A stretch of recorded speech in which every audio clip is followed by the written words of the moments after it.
Hello everyone, this is Nate. I'm going to be showing you how to use the variable block to help you program faster and to make it much, oops, I apologize about that, I just shut off my robot. How to use the variable block to make your programming faster and to make your programming a lot easier to tweak. So let's begin. So here's two programs, the top and the bottom, okay? So they do the exact same function, except one has the variable block, which is this red block, and one doesn't. So let me describe what the variable block does and how it can help you program faster. So we'll start with this bottom program. Basically what's happening, as you can see, is you're driving forward 5 rotations at 75% or at 70% power. Then you're going to make a left turn. Of course, you want to turn at a slow power, otherwise your wheels will skid. So you turn at 10% power, 1 rotation. Then you will drive forward again, 2 rotations at 70% power. Then you're going to make a right turn for 1 rotation. Then you are going to drive straight again at 70% power for 1.5 rotations. So, as you can see, there's a couple things in common with these blocks in this program. So, as you can see, you drive forward a couple times. There's one time here. You drive forward here again. Oops. And then you drive forward again at the end. Now, another thing in common is you're driving forward all at the same power. So, when you drive straight, it's 70% power, 70% power, and 70% power. So, this is a way to make the variable block easier, or to program. So let's say you test your program, and let's say 70% power is just too much for your robot to drive. Like, if you drive 70% power, let's say it's inaccurate. Like, your robot might not stop accurately, or it might just go a little bit too far because of the momentum it has. So this is, in that case, you would have to go like this. You would have to type in a lower power. So let's say we wanted to reduce it to 50. You would have to say 50% power here, 50% power here, go over, and 50% power here. So in a long program, that can take a lot of time. So let's say you have like 15 blocks where you're driving forward, and they're all going too fast. So that can take a lot of time to go to every single block and type in a reduced amount of power for your motors.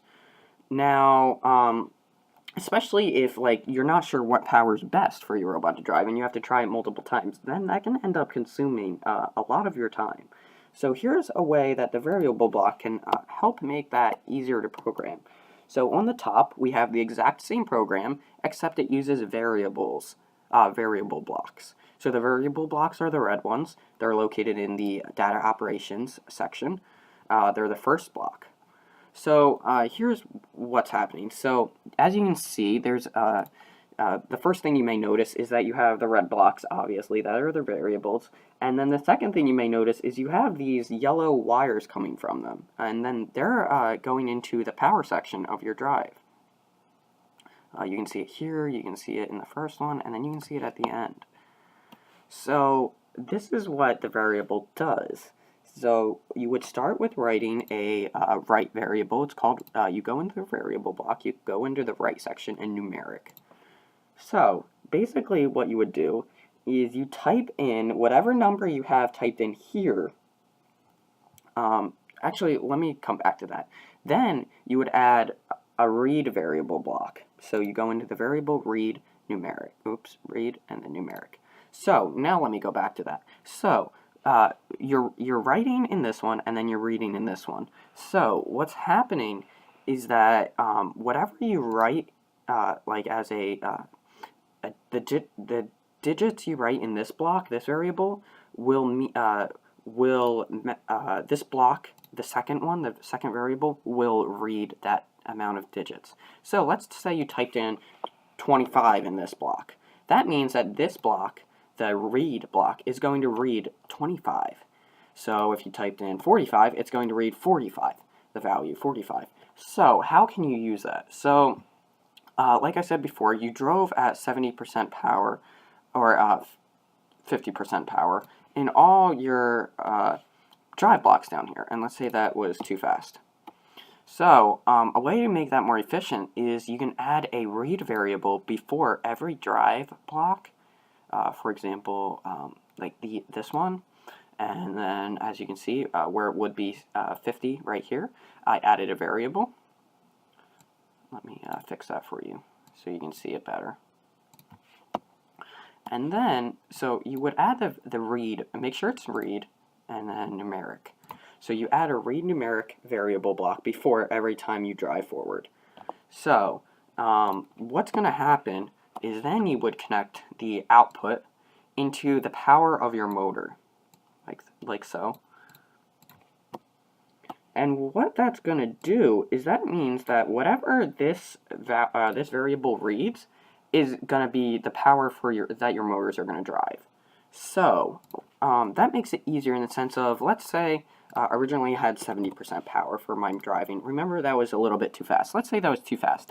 And I wanted, let's say I wanted to try a little bit slower, 60% power.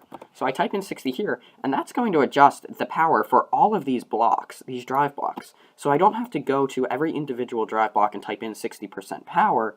I could just type in 60% here, or 60, not 60%, 60, and then it's going to readjust the power on all these drive blocks that the variable is connected to.